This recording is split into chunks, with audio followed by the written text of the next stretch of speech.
I'm excited to be up here. We have a lot to do today in this talk, so I kind of want to jump right into it. So today, like Johnny said, we are wrapping up our Kings and Kingdoms series, okay? So we have been looking at the book of Daniel for the past 4 weeks, and this is now our 5th week. And before we get into what we are doing tonight, I want to make sure to recap everything that we have done. So if you look at your talk cards there, on the back we have that map, and we have kind of completely revealed what is on that map now. And so remember our first week, we started in chapter 1, and that was when Babylon came and it took over Israel, and then Daniel and his 3 friends were taken to the king, and they were honored, and they were given this food that the king would eat, but they said that they would rather eat vegetables and drink water, right? Because that is what God has called them to do. And so we see that they're being part of Babylon then. And then the following weeks after that, we see parallel chapters. And these parallel chapters tell different stories but have very similar outcomes, okay? So we see in chapters 2 and chapter 7, chapter 2, we see this dream about a statue, and at the top of the statue there's that gold head that represents Babylon, right? And then in chapter 7 we see another dream, and in that other dream we see 4 beasts. And there's one beast that's super scary, and it's got a bunch of horns, and it's got one little horn, which will be important for today.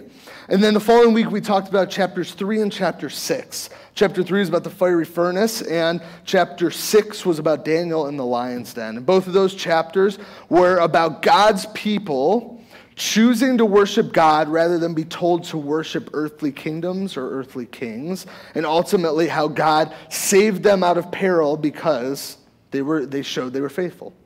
And then last week, Johnny talked about chapter 4 and chapter 5. Remember, chapter 4 was about King Nebuchadnezzar, and he was like a wild beast running around the woods and stuff. And then chapter 5 was about Belteshazzar, and it was about he had a party, and he got drunk, and there was that hand that started writing stuff on the wall. And both of those chapters were about pride and how earthly kings are going to be humbled by a truly humble God.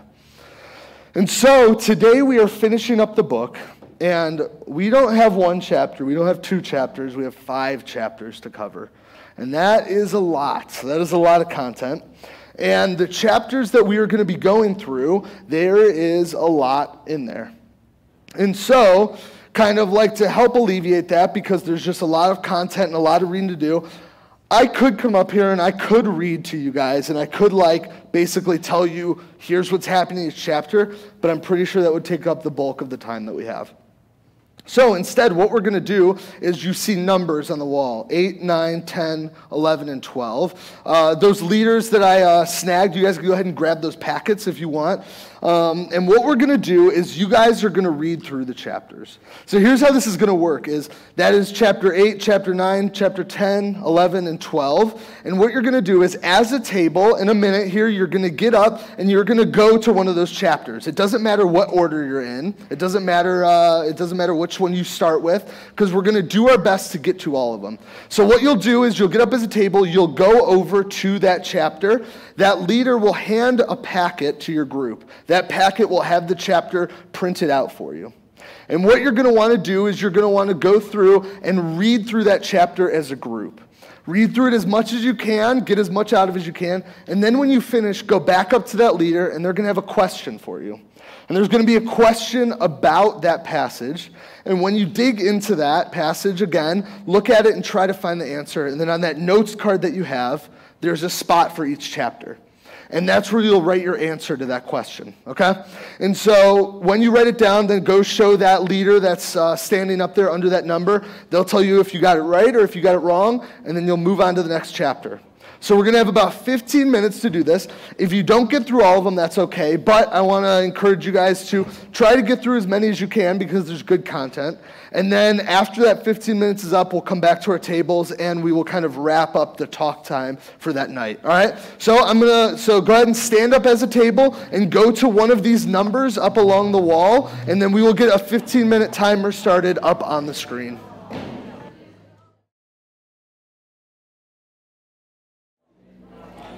All right, so hopefully you got through as many as you could, but If you didn't, that's okay because that was a lot of content. So I want to real quick go through each of these chapters. I'm going to just take about a minute in each one, which is chapter 11 was the longest one, and it's a doozy. So I want to kind of just real quick cover what we got, and then I want to talk a little bit about what this book means for us. All right?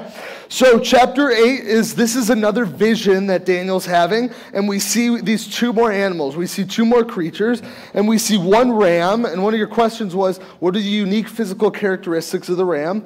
Is that it has two horns, but one of them ends up being bigger than the other. And then there's also a goat, and the goat has a horn right between its eyes. It talks about that. And eventually what happens with this animal, what happens with this goat and this ram, is they're going to go head to head. They're going to fight. There's going to be battles. People are going to be crushing other people because they're representative of two different nations. And one of the nations is Medo-Persia. It says that in the text. And the other one is Greece. And they're going to go head to head. They're going to go at each other and they're going to fight. But ultimately, there's going to be another horn that rises up out of one of those animals, and that horn is going to be defeated, but not by a human, not by just a normal human, but by something greater, by someone greater. All right? And that's what that text tells us. So that's chapter 8. We get that other vision. And so now we're going to move on to chapter 9. And chapter 9 is kind of like the break before the storm. Like, chapter 9 is where things kind of prepare our hearts for what comes in 10 through 12. And that's Daniel praying. Daniel goes and prays to God, and he recognizes what Israel's doing. And it's not acting like God's people. They're not acting like the way they should be. They're not acting like the way that God intended for them. And so Daniel is going before God, begging for an apology, begging to say, I'm sorry, help us, redeem us, we need help. And this angel comes before him and says, we're going to put an end to sin. And this angel Gabriel, he comes down and he puts a decree and he puts a timeline on it, and he says 70 weeks. 70 weeks. Now, that could be a literal 70 weeks because it does go into detail about here's what happens in this amount of time, but it could be a metaphorical thing that just means a lot of weeks.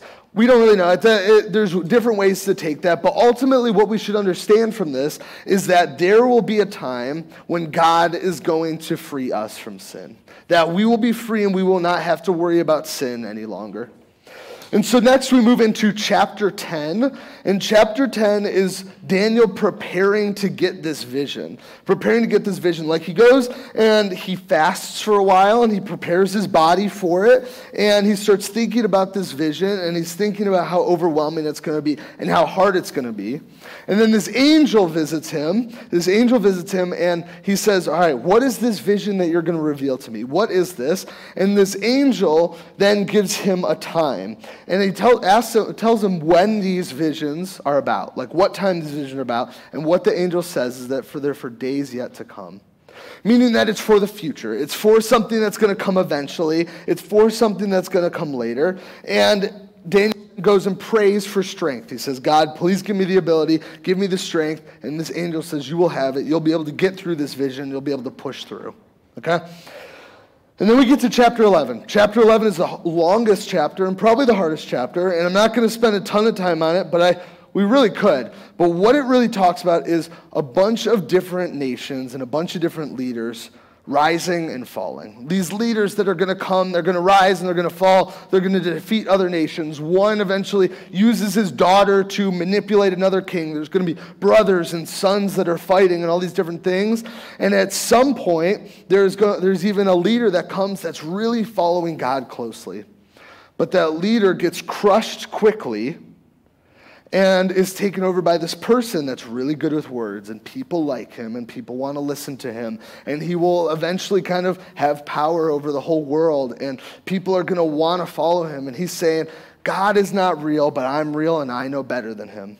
And remember, this is all a vision. This is all stuff that Daniel is seeing about the future, days yet to come. And this leader is going to rise up, and people are going to want to follow him. And Christians are going to start to change their minds and start to follow him instead of God. And ultimately, there's going to be a big battle. And at the very end of the chapter, it talks about some specific nations and rulers. But it doesn't give an exact answer to who this leader is. Some people at the time, they thought it was this leader named Antiochus, or there's another one that's called Ptolemy II. People thought that it was him. But there's no leader in history that kind of perfectly fits this description. But ultimately at the end, there's going to be a big battle, and he's going to have his tent between two rivers, and he's going to ask for help. And who comes to help him is no one. No one comes to help him. This evil leader that's telling everybody else that God isn't right, but he is right. And then we come to chapter 12, which is the shortest chapter, but arguably probably the most important one. And what this chapter goes on to talk about is it starts Daniel seeing these other people that are standing on the banks of the river. And they're telling him, these are the things that are to come. This is what's going to happen eventually. And there's ultimately, some people are going to be redeemed. God is going to save some of these people. He's going to help some of these people. And some people are going to die. And they're ultimately going to go to hell. And there's one person on this river that Daniel interprets to be God. And he sees this person and he says, "Oh my Lord, what shall be the outcome of these things?" And God responds to him and says, "Go your way, Daniel, for the words are shut up and sealed until the times of end." Meaning that everything that Daniel had received is enough. What he has is good enough. What has been given is good enough. We don't need any more. What we have been given is set in stone, and we have a picture of it, though it might not be a very complete picture. This is all we need. And so he tells Daniel, you're good with what you have. All right, so I just went through about almost 200 verses in like 5 minutes there. So take time to read that if you missed some of those. But I want to talk a little bit about what this means. So most people take these passages two different ways. One is they look back at history and say, this leader is for this nation, and this image represents this nation, and this is how this leader fits into this gap. And then there's other people that kind of point to, all of this stuff is happening in the future. None of this has actually happened. That we are waiting for this all to happen one day. And some people like to predict who those nations are going to be and who those leaders are going to be. And if I tried to do that, if I wanted to try to do that, I would probably end up looking like this. Like red lines everywhere, and like I'd be freaking out because I think this person is this person, this person, this person, and ultimately when they're not that person, I have to take that red line and put it somewhere else because the book has been shut up and sealed. It's been finished. God didn't tell us exactly who these people are, who fits into these things. And so what about a third option? What if we had a third option that was, there are things that were representative of the past, and there's things that it represents for the future. What if it can mean both? There's this guy, his name's Sinclair Ferguson. None of you guys will know who he is after today, and that's okay. But he has this quote. He says, "The vision of the future is presented in terms of the experience, knowledge, and events of the present." Simply what that means is that God is using people and nations and groups that they would have understood at that time to represent and to illustrate what is to come. Meaning that they can fit those gaps and they could be a part of that, but that stuff also is for the future. It's also for what is to come. And I think there's something to pull out of that. Life is hard. Life isn't easy. Going day to day is tough. I remember being in high school, and it's tough. And I could be up here and sugarcoat it until it gets easier, but it doesn't. And a lot of Christian movies, like Christian-produced movies, like to tell you that when you start following Jesus, life's going to get really easy, and following Jesus is the best time of your life. And yes, following Jesus will be the best time of your life because Jesus is awesome. But it's not going to be easy. To put it simply, it's not going to be easy. We can read and we can look to this book and we can see what is to come and we can see this future of where Christians are going to be persecuted. And that's happening right now too. People all over the world are being persecuted, are being killed for what they believe. And we have leaders that we can look up to, but they're sinful. Leaders are fallen. There are going to be leaders that your parents look up to, but they're sinful and fallen. There's going to be nations that you want to put your faith in that are sinful and fallen. You're going to look to yourself to lead in some ways, but you are sinful and fallen. But this book gives us hope for something better. God gives us hope for something better. And so when you're thinking about things for the future, when you're thinking about college, when you're thinking about what your career is going to look like, when you think about dating relationships and who you're going to marry, when you think about your mental health and how you're going to make it through tomorrow, this book isn't here to be this aid that's going to fix all those things perfectly, but it gives us a future hope to look for. See, life is really hard when we are on earth right now, but eternity looks really good when you put your faith in God. That the point of books like these are not to have a textbook of here is everything that's coming next, but the point of books like this is so that we can see that things are going to start to crumble. Things will always fall apart because we are sinful. But there's a better king and there's a better kingdom that's coming. So I could stand up here and try to interpret all this stuff for you, and ultimately, you probably don't care because you're in high school. I don't blame you. But what this book serves is so that when you pick it up and when you read it, it's not a way that you could be like, here's how this person fits here, but it's an arrow that points to a better future. So I want to give you just a few minutes. We don't have a lot of time, but a few minutes to sit and have some table discussions. And I want you to think about the future and eternity. And I want you to think about leaders. I don't want you to think about like who's going to be president in the next few years and things like that. But I want to think about how the book of Daniel can help you be a better follower of Christ. All right? So there'll be some questions on the screen. Just a few minutes for you. So, all right. All right, so I know that wasn't a lot of time. I hope the conversation was valuable at least. We had a lot to go through, but we're going to wrap up with some worship. So I'm going to invite the band to come on back up. But I hope that when you look at this, that there's something that you could take away. That ultimately you can look at it as not this textbook to figure out what's going to happen. And sure, we can look at it and it could be fun and it could be interesting to figure that stuff out. But if you're basing your hope in assumptions and trying to figure out what's happening next, then you're missing the point of the book.